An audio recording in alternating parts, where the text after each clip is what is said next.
city in Nigeria, there was a large family home where many relatives lived together.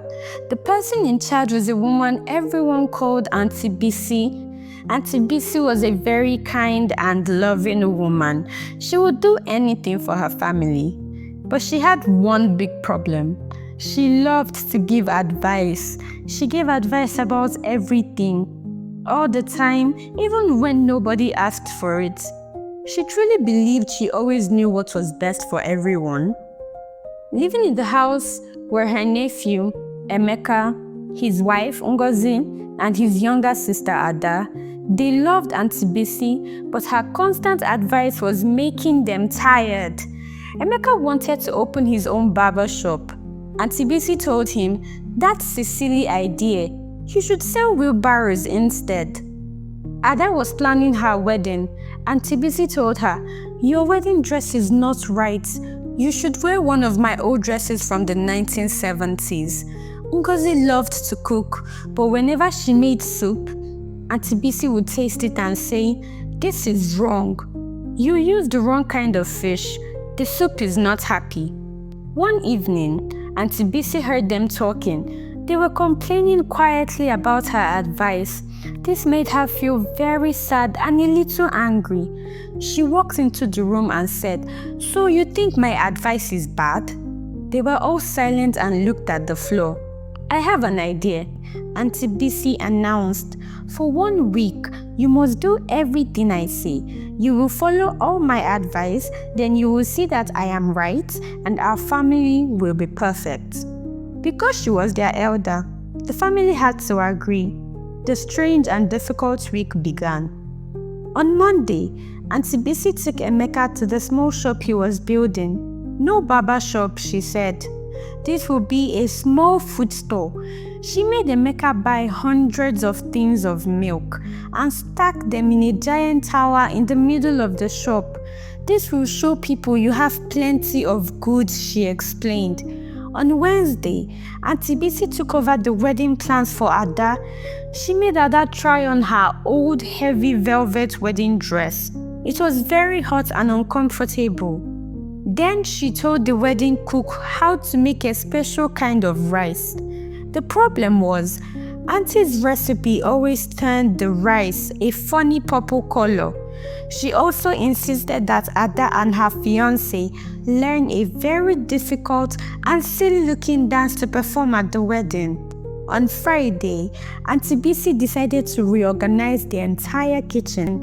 She said Ngozi's kitchen was not organized well. Auntie moved the cooking pots into the living room. She put the yams on the front porch. She put the salt in a different cupboard far away from the food. Now, to cook a simple meal, Ngozi had to walk all over the house to find everything. Finally, Saturday arrived. It was the day of Ada's wedding, and it was a complete disaster. First, a woman came into Emeka's new food store. She wanted to buy 1 tin of milk from the bottom of the giant tower. When Emeka pulled it out, the whole tower of tins came crashing down and milk tins rolled all over the street. Then, at the wedding, things got worse.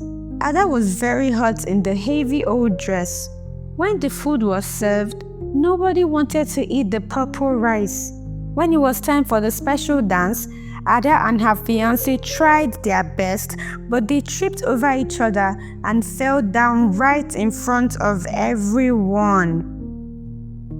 At that exact moment, Emeka's phone rang.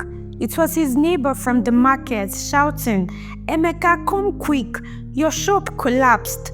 It was too much. The family looked at Aunty Bisi. They could see she was horrified. She saw the mess at the wedding and knew about the disaster at the shop. Her plan for a perfect week had completely failed.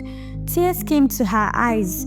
"I was only trying to help," she said in a small voice.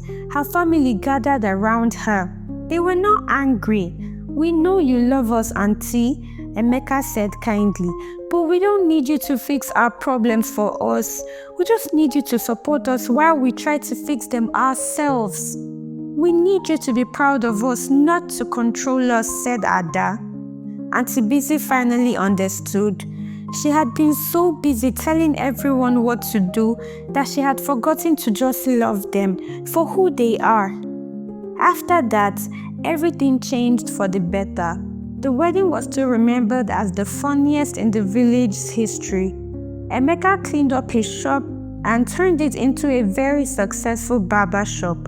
And Aunty Bisi was still the heart of the family, but she was different. Now she listened more than she talked. Instead of giving orders, she would ask questions like, "What do you think is the best plan?" She learned that the best way to show her love was not to give advice, but to give support and trust. And the whole family was much happier.